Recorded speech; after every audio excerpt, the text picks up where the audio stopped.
Assalomu alaykum. Hormanglar, hammanglarga hayitlar bilan tabriklayman. Hozir men onam oylariga keldim. Hammanglar so'rayotgandinglar, yerga ekkan kamelingiz qanaqa holatda turibdi deb. Mana qaranglar. Mana kamelani qaranglar. Уже gullarini to'p qo'ygan. Mana yengilarini qaranglar. Даже mana bu yerdan ham shox chiqargan. Mana hammasida mana ko'ryapsizlar. Yengi bay chiqazgan mana.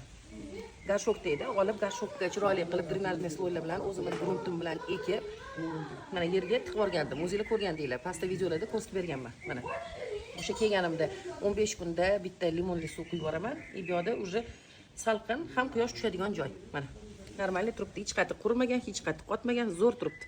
Yengini ishlarini beryapti. Inshaalloh bo'ldi. Adaptatsiyalardan zo'r o'tgan. Kamelamiz o'sib, bunchalash bilan oladi. Hamma qanaqa nima qilishini men videolarda ko'rsatib berganman. Mana ko'rsanglar bo'ladi.